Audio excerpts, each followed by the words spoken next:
घर के बुजुर्ग ही घर की रौनक होते हैं। आइए मैं आप सभी का परिचय कराता हूँ अपनी मेहनती और बेमिसाल नानी से। वह हमें बहुत कुछ बना के खिलाती थी। उनके हाथ में बहुत ही गजब का स्वाद था। मनपसंद व्यंजन सूजी का हलवा भगवान को वो जरूर अर्पण करती थी। कई तरह के हलवे और आटे का लड्डू हम सबको खिलाती थी। अचार और चटनी उनकी खासियत थी। बनाने के साथ साथ वो हम सबको ये सब बनाना सिखाती भी थी। अब उसी जार से हम इसमें पानी डालेंगे जिससे मसाला जो उसमें बचा वो भी इसमें आ जाए। अब ये शक्कर थोड़ा पानी छोड़ेगी तो उसको सुखाने तक आप चलाएंगे। दोस्तों, ये ड्राई फ्रूट्स मेरे नानी ने खुद से काटे थे, जिनको वो भगवान जी को भोग के तरीके से चढ़ाती थी। ड्राई फ्रूट्स में उनको सबसे ज़्यादा ये चिरौंजी पसंद थी, तो अब हम इन ड्राई फ्रूट्स को प्रसाद के तरीके से ही खा लेंगे। वो बहुत ही ज्यादा फुर्तीली थी और गेम्स में हमेशा फर्स्ट प्राइज आता था। चाहे कैरम हो, रेस हो, साइकिलिंग हो, लूडो हो या फिर बैडमिंटन हो, हर चीज में वो बहुत ही ज्यादा अच्छी थी।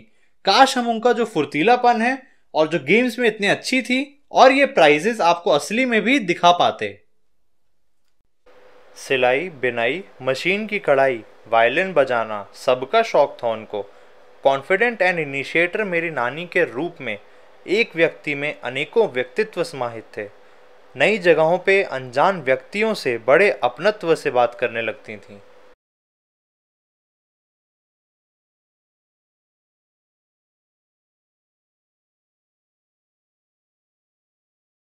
देश के प्रति उनके अंदर काफी सम्मान था। कहीं भी वो जनगण मन सुनती तो तुरंत खड़ी हो जाती थी। उनके बच्चे भी कभी भी 26 जनवरी और 15 अगस्त के स्कूल के फंक्शन के दौरान छुट्टी नहीं ले सकते थे। खुश मिजाज और स्वभाव से अति जिज्ञासु मेरी नानी 1972 में एमएससी ज़ूलॉजी फर्स्ट डिवीजन थी। सेकंड पोजीशन भी थी। उनको ह्यूमन कैलकुलेटर, कंप्यूटर और गूगल कह सकते थे, क्योंकि उनको सभी चीज़ें मुंह जुबानी याद रहा करती थीं। यहाँ तक कि 10 डिजिट के मोबाइल नंबर एक बार देखकर रट जाता था। पर उस समय की पारिवारिक एवं सामाजिक व्यवस्था के कारण उनको नौकरी करने या अपनी प्रतिभाओं को सार्वजनिक रूप से प्रस्तुत करने की अनुमति नहीं मिली। नानी अपने घर रायबरेली उत्तर प्रदेश में गौरवान्वित मुद्रा में। वे हर चीज की बहुत शौकीन थीं। सीरियल, मूवी, घूमना फिरना, मॉल जाना, सजना, घर सजाना, रख रखावट, पार्टी, बच्चों को पालना हो या फिर खुद का जीवन, उन्होंने हमेशा एकदम सुई की नोक पर अच्छे से चलाया। उनके स्टाइलिश पर्सेस, चश्मा और मोबाइल उनके साथ हमेशा रहते थे। गार्डनिंग में उनकी विशेष रुचि होने के कारण उनको सभी फूल और पौधों के नाम मुंह जुबानी याद रहते थे। हम लोगों के घर जब भी आती तो हम लोगों को पिकनिक जरूर ले जाती। जल्दी से खाना बनाकर पैक कर लेती थी। बच्चों को तैयार करके चलने का इंतजार करने लगती थी। चलने से पहले फटाफट चाय जरूर पी लेती थी। कोई भी मौसम हो वह उचित प्रबंध कर लेती थी समय से पहले, लेकिन जो जब करना है तभी हो जाना चाहिए। टाल मटोल उन्होंने जाना ही नहीं। वे इतनी ज्यादा पंक्चुअल थीं कि जैसे हमारे 1 से 2 घंटे इधर से उधर हो जाते हैं, उनकी पूरी जिंदगी 1 से 2 मिनट भी इधर से उधर नहीं हुए। भगवान पर बहुत ही ज्यादा और अटल आस्था विश्वास रखती थी। हम लोगों को हर संभव प्रयास से खूब प्रमोट करती थीं। तारीफ पे तारीफ, मॉडर्न, ट्रेडिशनल, स्टडीज, कुकिंग, हर तरीके की बातों पे। उनकी पर्सनैलिटी मॉडर्न और ट्रेडिशनल का एक अनोखा मिक्सचर था। छोटे ओकेजन हो या बड़ा त्योहार, अपने अलग अंदाज में रौनक भर देती थी। जैसे क्रिसमस यानी बड़े दिन पर ड्राई फ्रूट्स देना और घर पर घर वालों की पार्टी करनी। उन्होंने नाना के साथ आखिरी करवा चौथ 2020 में मनाया। उन्हें बहुत शौक था अपनी 50th मैरिज एनिवर्सरी मनाने का, पर नाना के साथ वो अपनी 48th मैरिज एनिवर्सरी ही मना पाई। लकीली वो मेरे पापा मम्मी की 21st मैरिज एनिवर्सरी और मेरे पापा के 48th बर्थडे पे हमारे साथ थी। Happy birthday to you. Happy birthday to you. Happy birthday dear Pappu.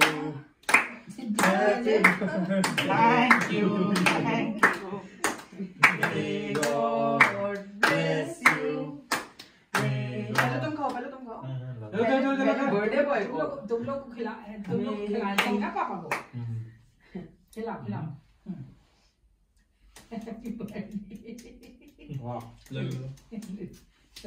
बहुत बढ़िया केक है। लो ये तो सजा बढ़िया। हैप्पी बर्थडे पापा जी। तुम भी अच्छी खिला दो। डिजाइन भी बढ़िया। हम भी खिलाओ। आप काटो मैं काटूं? तुम काट के दे दो। काट दो। ये क्या करूं? ये भी कोई खाने की चीज ही होगी। हाँ खाने की चॉकलेट है भाई। हाँ वही तो। लाओ।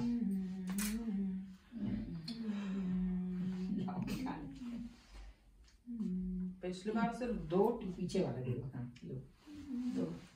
Happy birthday to you. चलो ये रानी जी के लिए केक।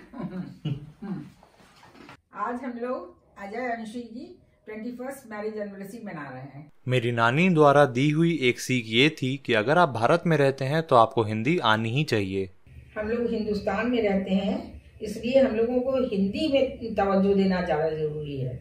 और उनके द्वारा दिया गया एक संदेश ये था। मैं आप लोगों से एक गुजारिश करना चाहती हूँ कि जैसे कि पहले ज्वाइंट फैमिली रहा करती थी, उसमें घर में सब लोग बड़े प्रेम भावना से रहते थे। बच्चे, चाचा चाची, ताऊ ताई और दादी बाबा सब लोग ज्वाइंट फैमिली में बड़े से रहते थे। समय भी अच्छा कट जाता था, प्लस जो ऐसा होता था कि छोटे और बड़ों में अदब बहुत रहता था। और अगर आप मेहमान की भूमिका में हैं तो भारतीय संस्कृति में अतिथि को बिल्कुल अतिथि देवो भव कहा जाता है, लेकिन आप भी की जिम्मेदारी है कि आप जिसके यहाँ भी जाइए एकदम से अतिथि बन के मत रहिए। आप उनके यहाँ बिल्कुल अपना घर जैसा आपका व्यवहार होना चाहिए। सारे काम आप उनके साथ जाके उनके काम में हाथ बटाइए, हंसी खुशी से रहिए, सबके साथ बिल्कुल जैसे हमतुल जैसे व्यवहार करिए कि बिल्कुल हमारे अपने हैं। नानी के जाने से कुछ चंद घंटों पहले की बात मुझे हमेशा आगे बढ़ने की प्रेरणा देती रहेंगी। हेलो इस्माइल। हाँ नानी नमस्ते। नमस्ते। बड़ी देर तक मीटिंग चलती रही? अरे वो 5:30 बजे मेरे को मैसेज करा उन्होंने 5:28 पे कि 5:30 बजे सारी टीम को प्रेजेंटेशन दो, मतलब सिखाओ उनको, लेक्चर दो भी कैसे काम करना है इस पे। तो वही फिर उनको समझाया सारा। किसको? कोई थे 7 लोग थे, मतलब इसी कंपनी में। अच्छा अच्छा। तो उनको सिखाना था कि कैसे चलता है, क्या करना होता है इसमें। अच्छा अच्छा। चलो अब तुम ट्रेंड हो गए हो। हाँ हाँ, नहीं मतलब थोड़ा मेरे को वो काम दिया था कि सीखो इसे। अच्छा अच्छा। तो आज उन्होंने बताया नहीं था कि आज सिखाना है। अच्छा। उन्होंने सीधा बोला कि चलो अब सिखाना शुरू कर दो, मतलब लेक्चर देना शुरू कर दो। तो ना कोई प्रेजेंटेशन थी ना कुछ था, ऐसे ही बस उनको सुना दिया। तो ये लो नाना से बात कर लो। हाँ हाँ। हेलो बेटा। हाँ नमस्ते। हाँ भाई नमस्ते, भाई नमस्ते नमस्ते। कहते हैं कि एक आदमी को बनाने के लिए एक आदमी को खत्म होना पड़ता है। बिना बलिदान चीज़ें हासिल नहीं होती। नानी नाना के बिजनेस सेटअप होने के समय साथ खड़ी रहीं। अपने परिवार के लिए वे हमेशा हर संकट से लड़ीं। हर विपरीत परिस्थिति को उन्होंने हराया भी। साथ ही हम सबको बनाने के लिए नानी ने खुशी खुशी अपना सर्वस्व न्योछावर कर दिया। हमारी नानी अब भगवान के पास हैं। भगवान उनकी आत्मा को शांति दें।